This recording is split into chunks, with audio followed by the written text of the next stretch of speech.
Street dog world అన్న ఒక ప్రపంచాన్ని సృష్టించాలన్న కలగంటున్నా.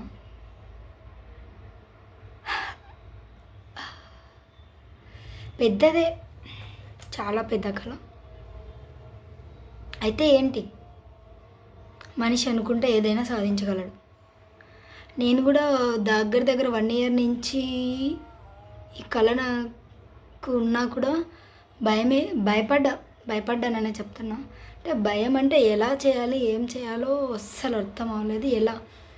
నేను ఎంత సంపాదించినా కూడా నేను అన్నింటికి చూసుకునేంత లేదు నాతో. నేను ఒకవేళ మంచి జాబ్ చేయగలిగినా కూడా కొన్ని డాగ్స్కే నేను మంచి చేయగలుగుతా. కానీ నాకు అది కాదు, అన్నిటికీ స్ట్రీట్ డాగ్స్ అన్నిటికీ ఏదో ఒకటి చేయాలి. అంటే అవి ఏవి ఇబ్బంది పడకుండా హెల్ప్ చేయాలా అన్న ఒక థాట్ వచ్చింది. కానీ ఏం చేయాలో తెలియదు. ఫుల్ స్ట్రగుల్ అయినా చాలాసార్లు. ఇది కూడా నేను ఒకప్పుడైతే ఇంత ఆలోచించేదాన్ని కాదు.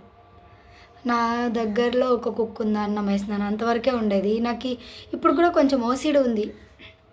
డాగ్స్ని పట్టుకొని అవన్నీ ముట్టుకొని ఇది చేయాల అనంత ఇది లేదు. కానీ దానికి ఏ లోటు రాకుండా చూసుకోవాలి, అది నా టార్గెట్.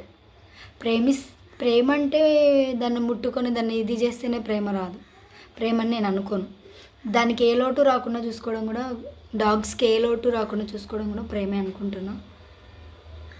రాము కూడా అట్లా అనుకుంటా. మనుషుల్లో వేరేది, మనుషుల్లో అంటే ప్రేమ అన్ని విధాలు ఇవ్వాల్సింది. నేను డాగ్స్ గురించి చెప్తున్నా. ముట్టుకోవడం అంటే ఓకే. నా లక్కీ నాన్న వచ్చినప్పటి నుంచి నాకు ఓసిడి 50%, 90% తగ్గిందని చెప్తున్నా డాగ్స్ మీద. ఒకప్పుడు చాలా ఓసిడి ఉండేది. నా లక్కీ నాన్న వచ్చిన తర్వాత నాకు అది చాలా తగ్గింది. ఇండస్ట్రీ గురించి చెప్పని మనకు అవసరం లేదు. నా లక్కీ నాన్న నా లైఫ్లోకి వచ్చింది, నన్ను చాలా మార్చింది. ఈరోజు ఈ ఆలోచన, ఈ కళ కూడా నా లక్కీ నాన్న వల్ల వచ్చింది. మేబీ నాకు ఈ కళ కలగాలి, నేను ఈ పట్టుదల పట్టాలనే ఆ శివుడు నాకు నా లక్కీ నాన్న దగ్గర చేశాడో ఏమో మరి. మనిషి అనుకుంటే ఏదైనా సాధించగలడు అన్న ఒక్క పట్టుదల అయితే ఉంది మనసులో. కానీ అప్పుడు ఏం చేయాలో తెలిసేది కాదు. చాలా భయపడ్డా. ఏం చేయాలో అర్థమయ్యేది కాదు. అలా ఆలోచిస్తూ నాకు ఒక ఆలోచన వచ్చింది. సో నేను ఒక్కదాన్ని అయితే ఏం చేయలేను, అందరు హెల్ప్ తీసుకుంటే చేయగలను. సో అందరూ హెల్ప్ చేయరు, చాలామంది చేయరు. అప్పుడు ఏం ఆలోచించాలో దిక్కుతోచలే. నాకు ఒకటి గుర్తొచ్చింది. నేను చదువుకునేటప్పుడు, నా స్కూల్లో ఉన్నప్పుడు, అప్పుడు అక్కడెక్కడ సునామీ వస్తే స్కూల్ పిల్లల చేత స్కూల్ కూడా ఆ రోజు క్లాసులు కూడా జరిపించకుండా మాకి ఊర్లో అందరితో డబ్బులు హుండీలు పట్టుకొని మేము ఊర్లో అంతా తిప్పి మా సార్ వాళ్ళు డబ్బులు కలెక్ట్ చేయించినారు.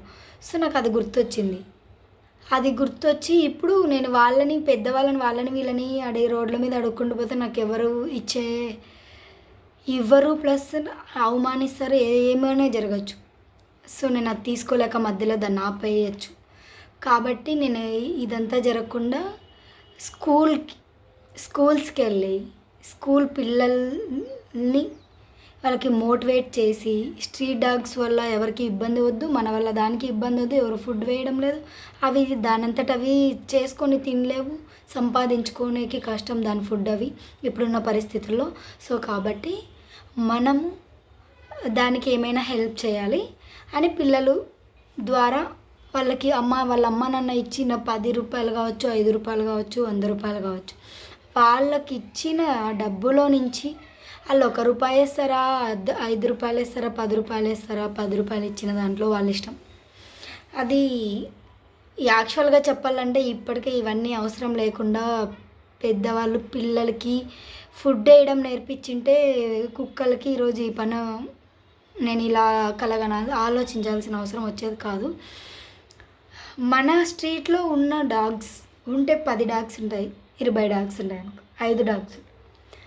వాటికి మీ పిల్లల చేత ఫుడ్ పెట్టించింటే, ఏ కుక్కకైనా ఒక్కసారి నువ్వు ఫుడ్ పెడితే నీ పిల్లల జోలికి రావడం కాదు కదా! నీ పిల్లలకి ఏదైనా ఆపదలో ఉంటే బయట అవి కాపాడతాయి. అది ఆ చిన్న లాజిక్ అర్థం కాకుండా